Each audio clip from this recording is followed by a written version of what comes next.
Believing the woods are a place of tranquil escape is the most dangerous lie you have ever been told.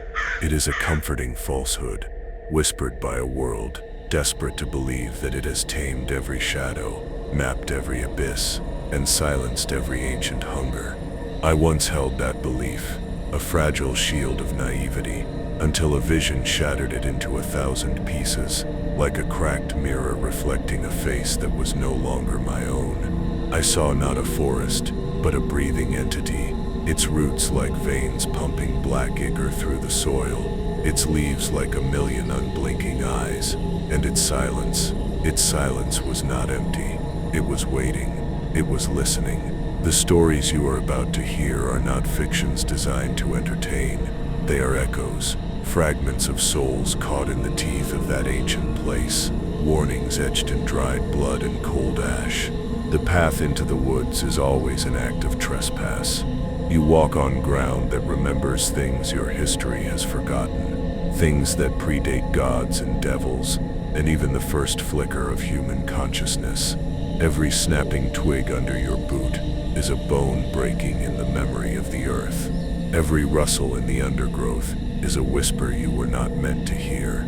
We bring our modern arrogance with us, our compasses and our brightly colored jackets, thinking these trinkets offer some form of dominion. But the forest operates on older laws, on pacts written in sap and moonlight. It sees our confidence not as strength, but as the tender, foolish bleating of a lamb that has wandered too far from the fold. The true horror is not what you might find in the woods, but what the woods might find in you. I remember the first echo I received, a story that came to me not in words, but as a cold dread that settled deep in my marrow. It was about a young man, let's call him Leo, who saw the forest as a challenge, a thing to be conquered before dusk. He was a photographer, obsessed with capturing what he called the dying light, that fleeting moment when the world is caught between gold and shadow. He marched into the trees with a camera as his only weapon, deaf to the chorus of crows that scattered at his approach. They were not fleeing from him. They were fleeing from what he was walking towards. He was seeking a perfect, unblemished image of nature, ignorant that nature itself was about to capture a perfect, terrified image of him. Leo found a clearing, a perfect circle of mossy ground where the trees seemed to have stepped back, as if in reverence or fear. He thought he had found his prize. The air was still, unnaturally so. The usual symphony of insects and birds had fallen silent, replaced by a low hum that seemed to vibrate up from the soil itself. It was a sound you feel more than you hear, a resonant frequency that unsettles the very structure of your thoughts.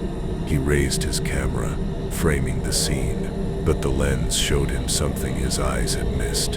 In the reflection, just over his shoulder, the shadows were not empty. They were gathering, coalescing into a shape that was tall and wrong, a silhouette of disjointed limbs and impossible angles. The camera, you see, often captures the truths our minds refuse to accept. He lowered the camera, his heart a frantic drum against his ribs. He told himself it was a trick of the light, a smudge on the lens, the kind of rationalization we cling to when the abyss stares back. But the cold that seeped into his bones was not from the evening air. It was a graveyard, cold, a chilling dampness that promised decay. He turned, slowly, praying to see nothing but bark and leaves, and he saw nothing. The relief was a brief, sharp gasp, but it was a poisoned breath, because the silence was then broken by a sound from directly behind him, a soft, wet, tearing sound, like fabric being slowly ripped. He didn't need to turn back. He knew, listen carefully, the greatest mistake is believing your senses are allies in such a place. They are the first things to be corrupted, the first doors to be kicked open. What happened to Leo was not an attack, it was an absorption. The forest does not always kill with tooth and claw. Sometimes it simply claims you. It unravels you, thread by thread, until the pattern of who you were is lost. His camera was found a week later, resting perfectly on a stone in that clearing. The final picture was not of the sunset. It was a blurred, panicked image of the forest floor, a carpet of leaves that seemed to be swirling into a vortex. But it was the audio file that was the most chilling. For 10 minutes, there is only the sound of his ragged breathing, then a single, whispered word that is not in any human language, and then the wet, tearing sound, growing louder and louder, until the recording abruptly ends. He wasn't dragged away, he was erased. Do you understand now? The fear is not of a bear or a madman hiding behind a tree.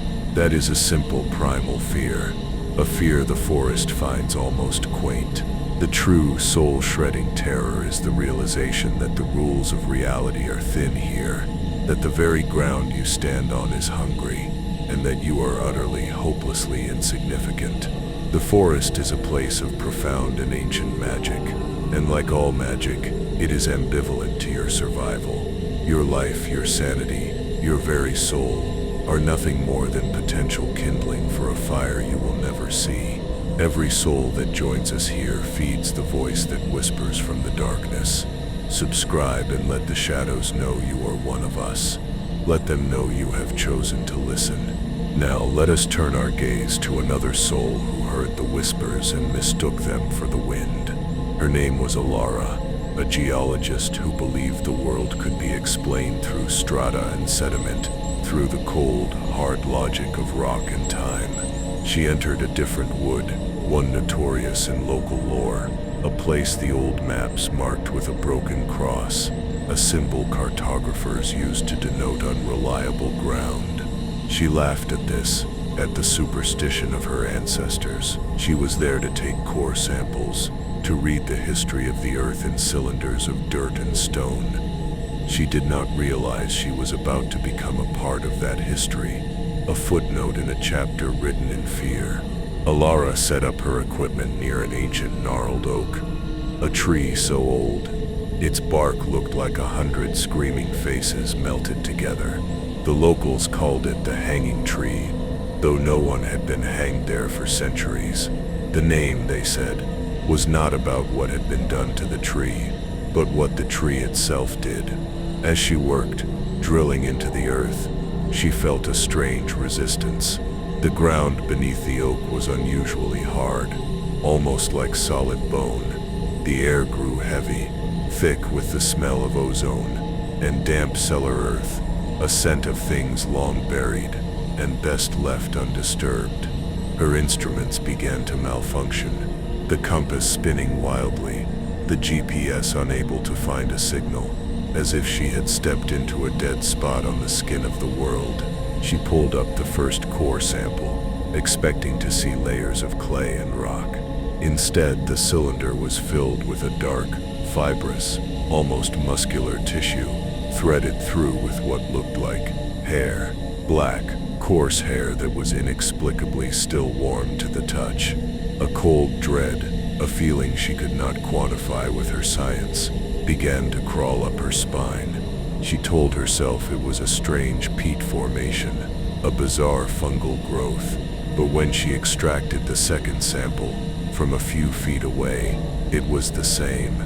Except this time, embedded within the fibrous mass, was something that glinted. It was a small silver locket, tarnished with age. It was the kind of thing that should have been crushed by the pressure of the earth, yet it was perfect. Her scientific mind screamed for a logical explanation, but the whispering dread in her soul was growing louder. She opened the locket.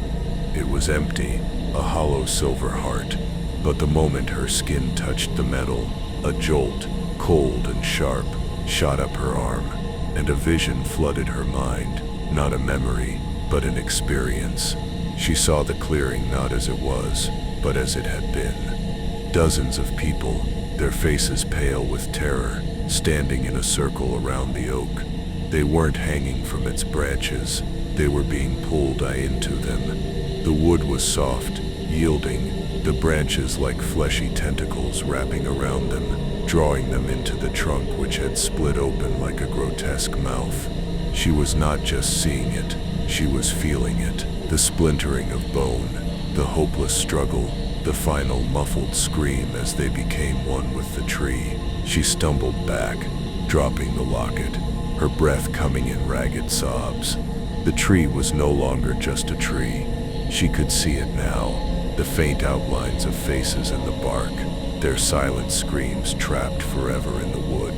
The ground beneath her feet was not soil, it was a mass grave, the compressed bodies of centuries of victims, all fed to this ancient rooted entity. She had not been drilling into the earth, she had been boring into a tomb.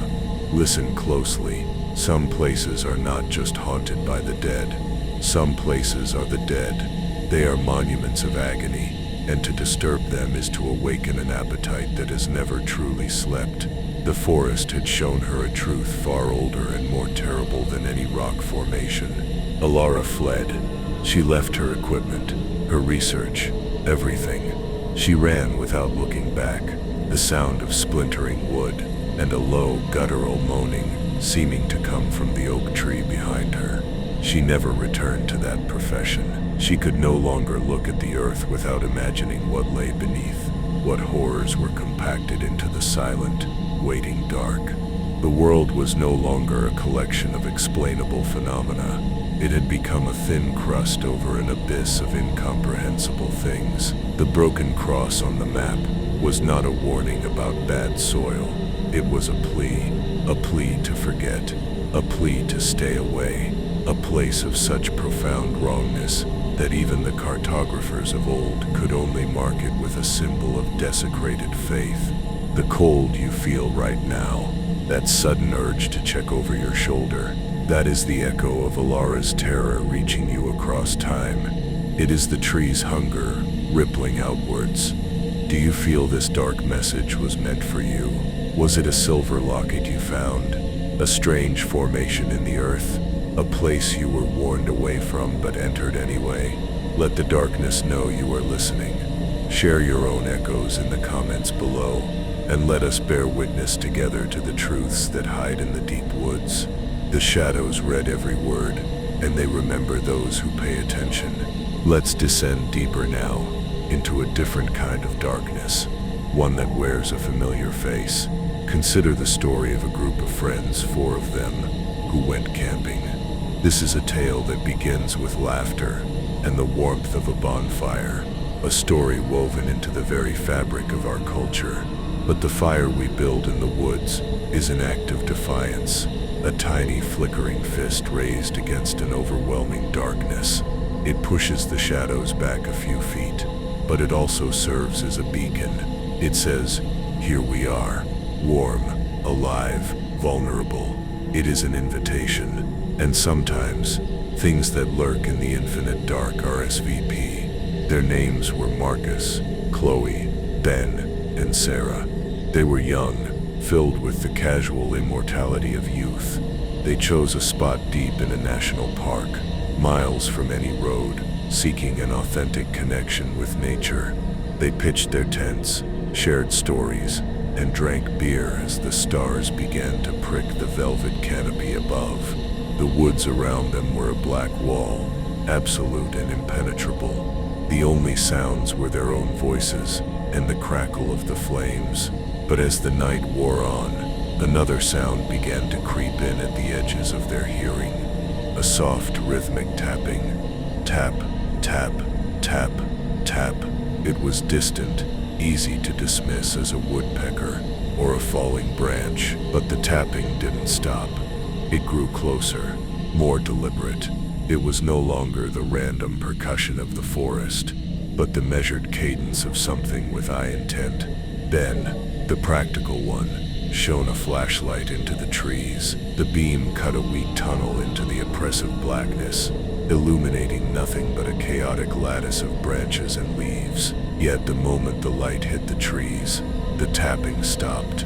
A profound silence descended, heavier and more menacing than the sound it replaced. It was the silence of a predator that has just realized it's been spotted.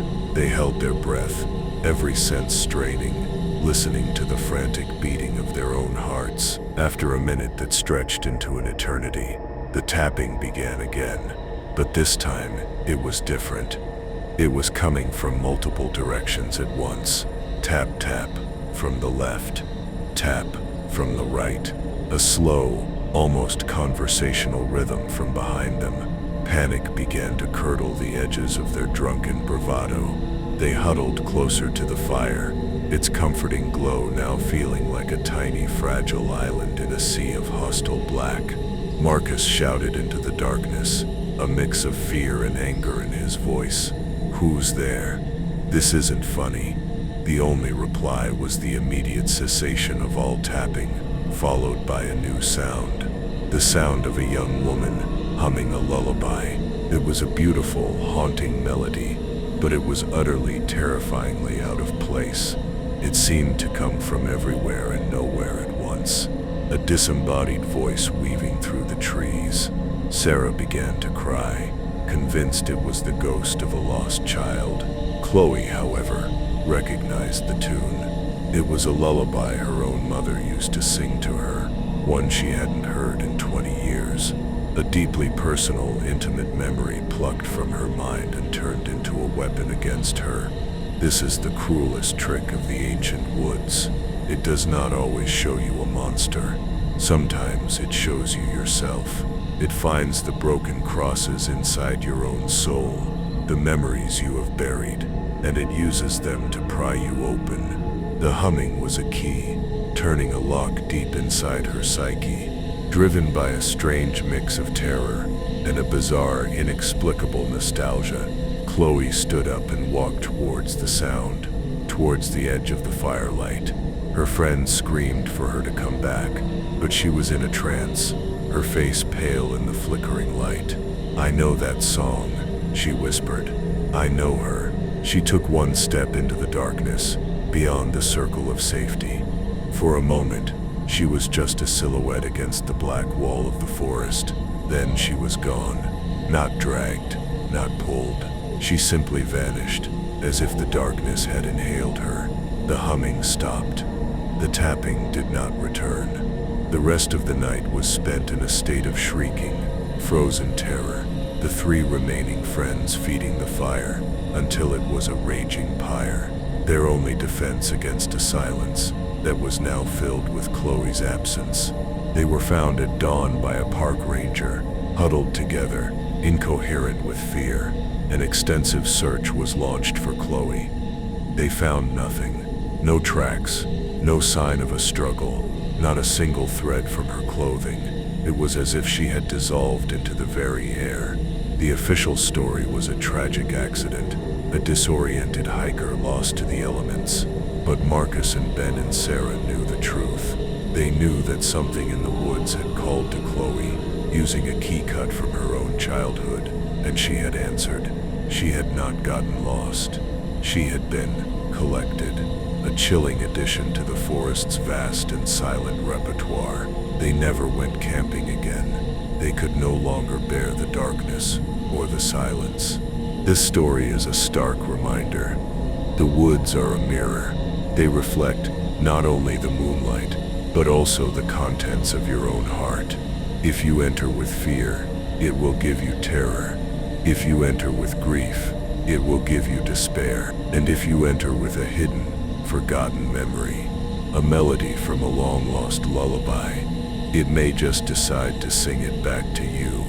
It will lure you off the path not with claws and fangs, but with the irresistible whisper of a past you thought was buried. And once you step off that path, you belong to the woods. The memory becomes a cage, and you, its willing, terrified prisoner for all eternity. Let us now speak of the things that pretend to be human. The folklore of every culture is filled with them. Doppelgangers, skinwalkers, fetches. They are reflections in a cracked mirror, mockeries of our form. And the deep woods are their preferred hunting ground, a place where the veil is thin and imitation is the most effective form of predation. I want to share a vision that chilled me to my core. The story of two brothers, seasoned hunters, who went on their annual trip into a vast, untamed wilderness. They knew the woods, or so they thought. They knew how to track, how to read the signs, how to survive. They did not know how to identify a predator that was tracking them. Their names were David and Samuel. David and Samuel. David, the elder, was methodical and quiet. Samuel was younger, more impulsive. For 2 days their hunt was uneventful. They saw tracks, but the animals themselves remained elusive, as if the entire forest was holding its breath. On the third night, a strange fog rolled in, thick and unnaturally cold. It swallowed the landscape, reducing their world to the small circle of their campfire. They sat in an uneasy silence, the fog muffling all sound, creating a sense of profound isolation. It was then that Samuel saw it, a pair of eyes glowing faintly at the edge of the woods, just beyond the fire's reach. They weren't the green or yellow eyes of a cougar or a wolf. They were pale, almost white. David raised his rifle, but the eyes vanished back into the fog. A deep sense of unease settled over them. This was not the behavior of any animal they knew. Animals are wary, but this felt intelligent. It felt like they were being observed, studied. An hour passed. The fog seemed to grow thicker, colder. Then a voice called out from the darkness, from the direction where the eyes had been. "David, is that you?" It was Samuel's voice, a perfect imitation, but Samuel was sitting right next to him, his face ashen, his eyes wide with terror. The real Samuel grabbed David's arm, shaking his head frantically, his mouth opening but no sound coming out. The voice called again, closer this time, laced with a perfect mimicry of Samuel's usual jovial tone. "David, my lantern's out. I can't see a thing. Can you bring a light over here? I think I've twisted my ankle." David felt his blood run cold. He looked at his brother, the real Samuel, who was now trembling uncontrollably, pointing a shaking finger into the fog. The thing out there was not just mimicking a voice. It was using strategy. It was creating a scenario, a plausible reason for one of them to leave the safety of the fire. This is its true power. It doesn't just copy, it understands. It knows the bonds of kinship, of duty, and it forges them into a lure. The most terrible monsters are not those that charge you, but those that call to you for help in the voice of someone you love. David raised his rifle again, its barrel aimed at the sound of the voice. He shouted, his own voice cracking, "Get away from us. I have a gun."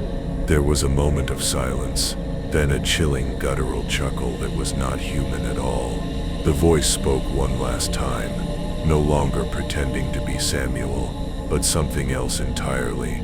A voice like stones grinding together. "That won't help you." And then the fog was filled with movement, a dozen fleeting shadows flitting at the edge of the light, too fast to be seen clearly. The brothers huddled back to back, their fire the only thing keeping the circling nightmare at bay. They spent the rest of the night like that, feeding the flames, listening to the whispers and the soft mocking laughter from the impenetrable wall of white. When dawn finally broke, the fog dissipated as quickly as it had arrived. The forest was silent. There were no tracks, no sign that anything had been there at all. But something had changed. Samuel was never the same. He suffered from a crippling paranoia, convinced that everyone he met was an imitation, a copy. He would stare into the faces of his own family, searching for some subtle flaw, some sign that they were not who they appeared to be. The thing in the woods had not laid a hand on him, but it had broken his mind. It had planted a seed of doubt so deep that it had poisoned the root of his reality. He had seen the cracked mirror, and now he saw its reflection everywhere. This is the insidious nature of the forest's deepest horrors. They don't always seek to devour your flesh. Sometimes they seek to devour your sanity, which is a far more nourishing meal. They dismantle your perception of the world, leaving you in a prison of your own mind with no bars and no escape. The memory of that night, of hearing his own voice call out from the darkness, became Samuel's personal, eternal torment. He was haunted, not by what he saw, but by what he heard, the perfect soulless echo of himself, beckoning him into the cold, hungry fog. A reminder that the most terrifying thing you can meet in the woods is yourself, worn as a mask by something ancient and predatory. Let's shift our focus from the auditory to the visual, to the things that should not be seen, yet imprint themselves onto your soul like a brand. There is an old belief that certain groves, certain ancient parts of the woods, are like undeveloped film. They are sensitive places, and strong emotions, especially terror and violent death, can leave a permanent impression, an image that replays itself under the right conditions. This next account is not of a creature or a ghost, but of a scar on the landscape, a memory of agony trapped in a loop.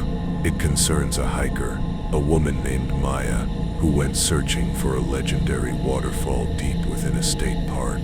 Maya was an experienced hiker, but she was new to this particular region. She followed a poorly marked trail, pushing deeper into the forest than most visitors ever dared.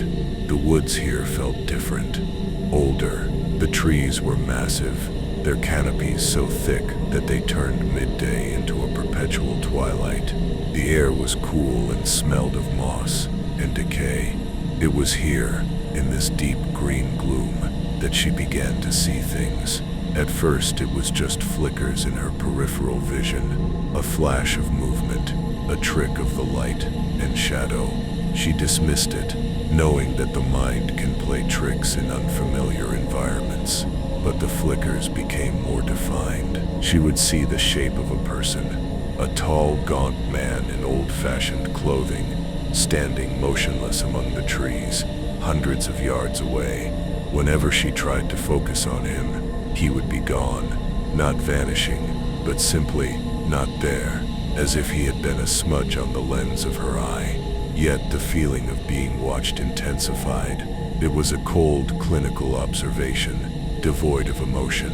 As she walked, she kept seeing him, always in the distance, always still, a silent sentinel in the gloom. He never moved closer, never made a sound. He was just there, a recurring glitch in her reality. She felt her rational mind struggling against a rising tide of primal fear. The trail eventually led her to a small, dilapidated wooden footbridge over a deep, rocky ravine. The waterfall she sought was supposed to be just beyond it. The bridge looked unstable, its planks rotten, its ropes frayed. As she hesitated, she saw the man again. This time he was not in the trees. He was standing on the far side of the bridge, perfectly still, his back to her, staring down into the ravine. A cold sweat broke out on Maya's skin. There was no way anyone could have gotten there without passing her on the narrow trail. She was trapped, the man blocking her path forward, the long, unsettling walk back her only other option. She called out, her voice a reedy tremor. "Hello? Are you all right?" The figure did not move. It did not acknowledge her in any way. It just stood there, a statue of despair. Maya, now terrified, began to slowly back away. As she did, the figure on the bridge began to flicker, like a bad film projection. It would be solid one moment, then translucent the next, and then it simply replayed an action. It calmly, deliberately climbed onto the railing of the bridge, stood there for a second against the gray sky, and then stepped off into the emptiness of the ravine. There was no sound, no scream, no impact.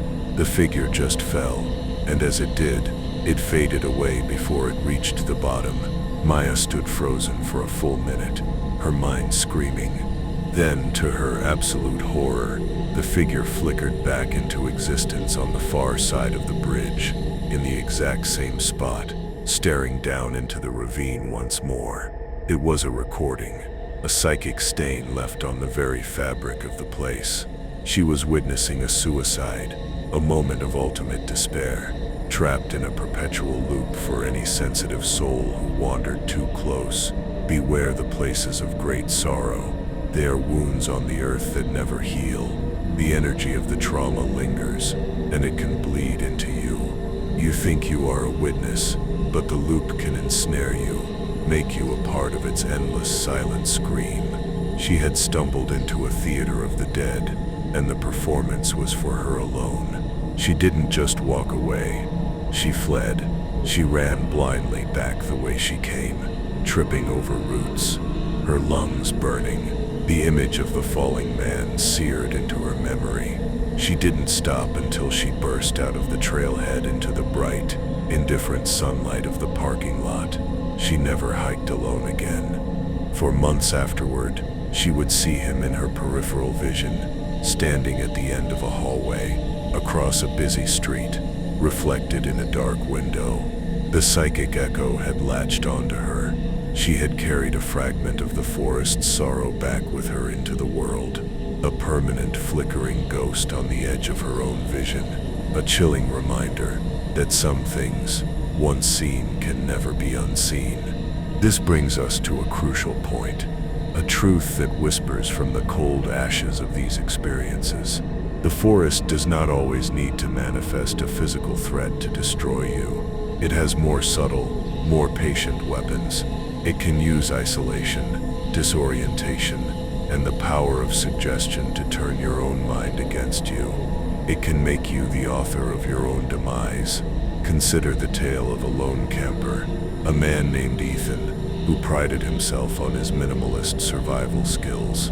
He ventured into a famously disorienting stretch of woods known as the Tangle, a place where trails seemed to vanish, and even experienced woodsmen got turned around.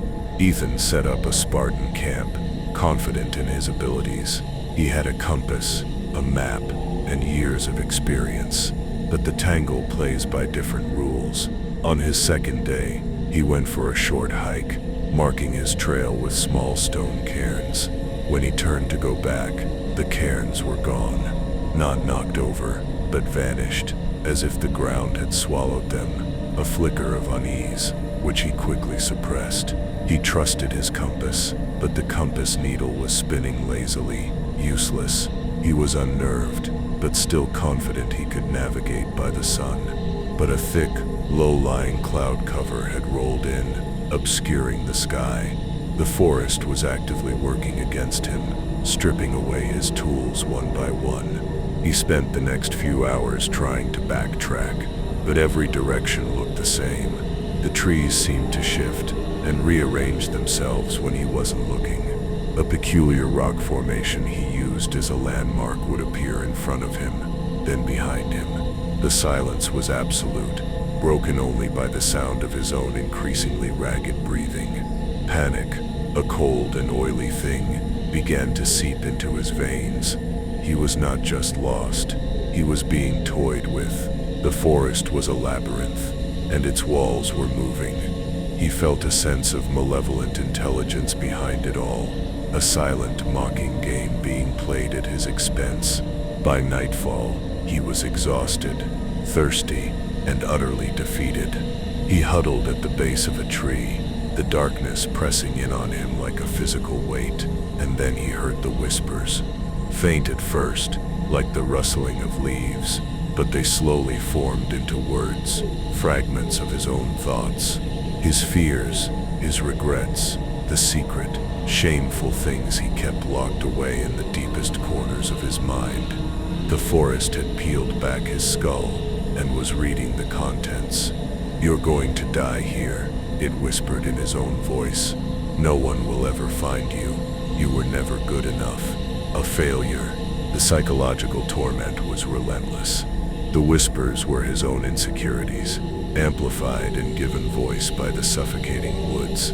He saw movement in the shadows, shapes that looked like the people he had wronged, their faces accusing.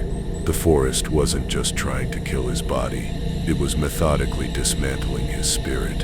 It was showing him a cracked mirror of his own soul, forcing him to confront the brokenness within. The true wilderness is not around you, but inside you.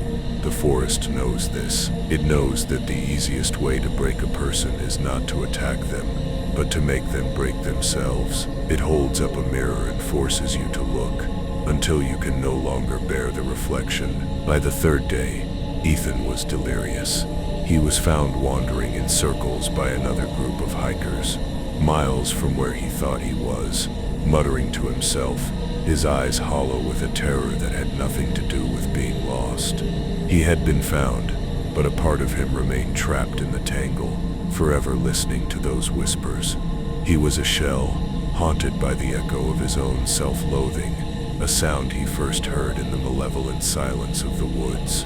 The forest had shown him that the most terrifying monster was not a beast with claws, but the darkness that resides within every human heart, just waiting for the right kind of silence to be set free. Every soul that joins us here feeds the voice that whispers from the darkness. Subscribe, and let the shadows know you are one of us. Let's explore another facet of this darkness, the concept of the wrong path. In many occult traditions, it is believed that there are certain lines of power, or ley lines, that cross the earth. Where these lines intersect with places of ancient primal energy, like an old-growth forest, reality can become thin, porous. To step off the beaten path in such a place is not just to risk getting lost, it is to risk stepping out of our world entirely. This is what I believe happened to a young couple, Liam and Jenna, who were searching for a place they had only read about on an obscure paranormal blog, The Silent Grove. According to the blog, the Silent Grove was a small clearing in a vast forest where no sound from the outside world could penetrate. Inside the grove, there was an absolute, preternatural silence. No birds, no wind, no insects, just a dead, heavy quiet. The legend said that if you stood in the center of the grove at twilight, you could hear the whispers of the earth itself. Liam and Jenna, armed with a crudely drawn map from the website, thought this was a thrilling adventure. They were seekers of the strange, amateur ghost hunters drawn to the allure of the unknown. They did not understand that the unknown is not a theme park. It is an ocean, and they were wading into it without knowing how to swim. They found the grove after hours of hiking. The transition was jarring. One moment, the forest was alive with the gentle sounds of nature. The next, they stepped between two ancient moss-covered stones, and all sound ceased. It was not quiet. It was an active, crushing silence that pressed in on their eardrums. It felt like the world had been muted. The air was thick and still. They stood in the center of the clearing, a perfect circle of dead white grass, and waited for twilight. They were excited, their flashlights cutting nervous circles in the gloom. They mistook the oppressive atmosphere for suspense, the dread for anticipation. They were fools, standing on a stage they did not comprehend, waiting for a curtain to rise on a play written for their own destruction. As the last rays of sunlight died, the whispers began, but they were not the whispers of the earth. They were faint, sibilant voices coming from the trees that ringed the grove, and they were speaking their names. Liam, a dry, rasping voice, hissed from the west. Jenna, a chorus of wet, bubbling whispers replied from the east. Panic erupted. This was not the gentle, esoteric experience the blog had promised. This was predatory. They fumbled for their equipment, trying to record the sounds, but their devices were dead. The silence of the grove was not just an absence of sound, it was an absence of energy, a dead zone that leached power from anything that entered it. Then they saw them. Figures began to detach themselves from the trunks of the trees at the edge of the clearing. They were not ghosts. They were tall and emaciated, with skin the color of old parchment stretched tight over their bones. Their limbs were too long, their joints bent at unnatural angles. They had no faces, just smooth, blank expanses of skin where their features should have been. And they began to move, slowly, deliberately shuffling from the tree line into the clearing, their feet making no sound on the dead grass. They were converging on the center of the grove, on Liam and Jenna, who were now paralyzed with a terror so profound it had stolen their breath. They were surrounded by these silent, faceless things. There was no escape. The circle of creatures grew tighter, their featureless heads cocked as if listening to something the couple could not hear. Listen carefully. Some doors should never be opened. Some places are not gateways to wisdom, but mouths. To enter them is to offer yourself as a sacrifice. The silence they promise is not peace. It is the quiet of the abattoir just before the slaughter begins. Liam and Jenna had actively sought out a place where the rules were different, and they had found it. They had walked willingly onto a forbidden threshold, a borderland between worlds, and the inhabitants of that other place had come out to greet them. No one knows what happened next. Another hiker found their abandoned car at the trailhead a week later. A search party was sent. They found the trail the couple had followed, but it ended abruptly at the two moss-covered stones. Beyond that point, there was nothing. No footprints, no signs of a struggle, no silent grove. There was only dense, impassable forest where the clearing should have been. It was as if the grove, and everything in it, had simply ceased to exist. They had stepped off the map of our world. The cold you are feeling is a memory of that silence, the chilling realization that there are places in this world that are not for us, places that can open and close like an eye, and if you are inside when it blinks, you are gone forever. Do you feel this dark message was meant for you? Have you ever followed a strange map, seeking a place that should not be? Let the darkness know you are listening. Share your own experiences with these thin places, these silent groves, in the comments. Let others know the warnings are real. The shadows gather where these stories are told, and they draw strength from being acknowledged. Your testimony could be the broken cross on a map that saves another soul from taking the wrong path into a silence from which there is no return. Let us now turn to the idea of the forest as a keeper of relics, of things left behind that carry a terrible resonance. We often think of the woods as a place of decay and renewal, where everything returns to the earth. But some objects, imbued with intense human suffering or malevolence, resist this cycle.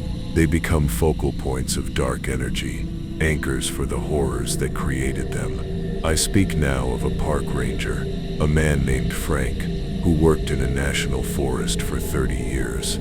He had seen everything, from forest fires to missing persons. But one discovery late in his career shattered his hardened, pragmatic worldview. He was patrolling a remote section of the park, an area that was scheduled for controlled burning, clearing out underbrush. He stumbled upon the remains of an old, rotted cabin, nearly swallowed by the forest. This was not unusual. Old homesteads littered these mountains, but something about this one felt wrong. The air around it was cold, and there was a complete absence of animal life. No birds sang, no squirrels chattered. It was a pocket of unnatural stillness. Inside the collapsed structure, half buried in dirt and leaf litter, he found an old wooden chest, bound with rusted iron straps. His curiosity piqued. He managed to pry the chest open. It was not filled with treasure or old documents. It was filled with children's dolls, dozens of them, all handmade from scraps of cloth and corn husks. They were crudely made, with button eyes and yarn hair, but each one was subtly, grotesquely wrong. Some had too many limbs. Others had mouths stitched into silent, screaming O's, and every single doll had small, dark brown stains on the fabric, stains that Frank, with a sinking feeling in his gut, recognized as old, dried blood. A wave of nausea and inexplicable sadness washed over him. He felt an overwhelming urge to get away, to leave the chest and its disturbing contents to be consumed by the coming fire. But a strange compulsion, a whisper in the back of his mind, made him reach in and pick up one of the dolls. It was a small female figure with mismatched button eyes, one black and one blue. The moment his fingers closed around the coarse fabric, his mind was flooded with an image, a vision so vivid it felt like a memory. He saw the inside of the cabin as it once was, lit by a single candle. A gaunt, wild-eyed woman was sitting on the floor stitching the dolls with frantic energy, and in the corner, a small sickly child was crying softly. The vision shifted. The woman was now standing over the child, a shard of broken glass in her hand. There was a scream, cut short, and then the woman was back on the floor, stitching a new doll, her hands covered in blood. She was adding the final touch, 2 buttons for the eyes, one black, one blue. Objects can hold echoes. They can become vessels for pain, for madness. To touch them is to play a record of the past, to let the needle of your own soul fall into the groove of another's agony. You do not just witness the memory. For a moment, you become it. Frank was not just seeing a past event. He was experiencing the despair and madness of the woman, the terror of the child.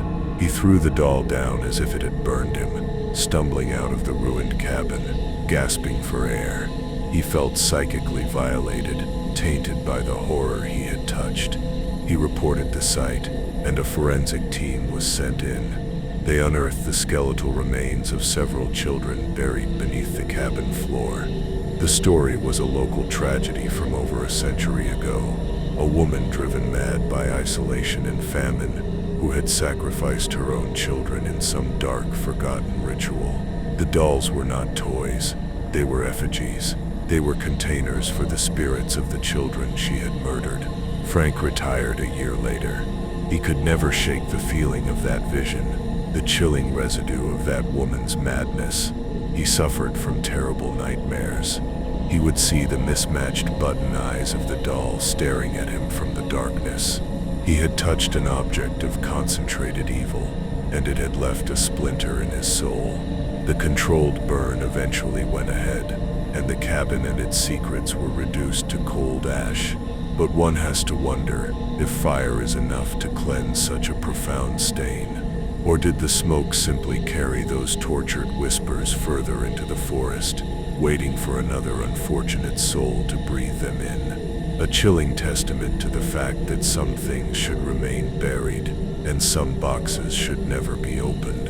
This account serves as a potent warning. The forest is a museum of forgotten things. You may stumble upon an old tool, a weathered photograph, a piece of jewelry. You see it as a curiosity, a piece of history, but you do not know its story. You do not know what emotions are clinging to it, what dark events it has witnessed.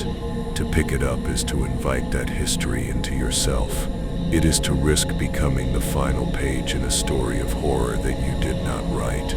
So if you are walking in the woods and you see something that does not belong, leave it be. It is not a souvenir. It is a tombstone. Walk away. Do not disturb the dead. And do not, under any circumstances, take anything with you. Let us end this journey where we began, with the forest as a conscious, thinking entity, not just a collection of flora and fauna, but a gestalt consciousness, an intelligence, vast, ancient, and utterly alien to our own. It perceives the world in ways we cannot imagine, on timescales that make our lives seem like the frantic, fleeting dance of a mayfly, and its motivations, its desires, are unknowable. The final vision I will share with you tonight is perhaps the most disturbing, for it suggests not a monster or a ghost, but a fundamental and terrifying truth about the nature of these ancient places. It is the story of a research team that placed a series of high-fidelity audio recorders in a primordial, untouched forest. Their goal was to study the bioacoustics of the forest, to create a complete soundscape of this pristine environment over the course of a year. They placed dozens of recorders, powered by solar energy, in a grid pattern across 100 square miles of wilderness where no human had set foot in recorded history. For months, the recordings were exactly what they expected. The wind, the rain, the calls of birds, the howling of wolves, the complex and beautiful symphony of a healthy ecosystem. The scientists analyzed the data, pleased with the purity of their results. They were listening to the voice of the world as it was before humanity. Then, 6 months into the project, something changed. A new sound began to appear on the recordings, on all of them simultaneously. It was a very low-frequency hum, almost subliminal, at the very edge of human hearing. At first, they dismissed it as seismic activity or atmospheric interference, but the hum was not random. It had a complex repeating pattern, almost like a language. It was rhythmic, structured. The team spent weeks trying to decipher it, running it through advanced pattern recognition software. They could find no natural explanation for it. It was a signal, and it was coming not from a single point, but from the entire forest at once. The lead scientist, a woman named Dr. Eris Thorne, became obsessed. She felt they were on the verge of a discovery that would change humanity's understanding of life itself. The sound began to evolve. It started to incorporate other noises from the forest. It would mimic the call of a specific bird, then distort it, embedding the bird call into the larger complex pattern of the hum. It did the same with the howl of a wolf, the croak of a frog, even the sound of rainfall on leaves. It was learning. It was sampling the sounds of its own body, its own ecosystem, and weaving them into its strange low-frequency song. Then came the most terrifying discovery. The software detected a new element in the signal, a sound that did not belong. It was a faint, distorted snippet of human speech. It was a man's voice saying, "Is anyone there? I'm lost." The team was horrified. They checked park records. A hiker had gone missing in a forest 500 miles away, 2 weeks prior. His last known communication was a desperate, garbled voicemail to his wife. They got a copy of that voicemail. The snippet of speech from their recording was a perfect match. The forest, this vast, ancient intelligence, had somehow intercepted it, and it was now incorporating the last words of a dying man into its song. It was not an act of malice. It was an act of absorption, of processing. To this ancient planetary intelligence, the frantic, terrified cry of a dying human was no different from the call of a bird or the howl of a wolf. It was just another sound, another piece of data to be woven into the grand, complex, and utterly indifferent tapestry of its own consciousness. This is the ultimate horror. Not that the forest is evil, but that it is so vast, so ancient, that we are simply not relevant. Our screams, our fears, our very lives are just fleeting notes in a symphony we cannot hope to comprehend. We are not the audience. We are not even the performers. We are merely the instruments, to be played for a moment and then discarded. The project was shut down. The findings were buried under a mountain of national security classifications. What could they say? That the forest itself is alive, and it is listening. That the last moments of a missing person's life had become part of the background noise of an ecosystem hundreds of miles away. The implication was too monstrous. It meant that every word we speak, every cry of pain, might be absorbed into the memory of the earth itself, replayed and repurposed by an intelligence that does not distinguish between a melody and a scream. It meant that the silence of the woods is not empty. It is the pause between notes, and it is always listening. And so we find ourselves back at the edge of the woods, staring into the shadows, but now we see things differently. We understand that the fear is not just of what might be hiding behind a tree. The tree itself might be the thing to fear. We understand that the silence is not an absence, but a presence. We understand that our own memories and our own minds can be turned against us, and we understand that we are small, fragile things in a world that is far older, stranger, and more intelligent than we have ever dared to imagine. The stories are over, but the whispers have just begun. Look at the shadows in your room. Listen to the quiet of your home. The forest is not just a place you can visit. It is an idea, and it has followed you home.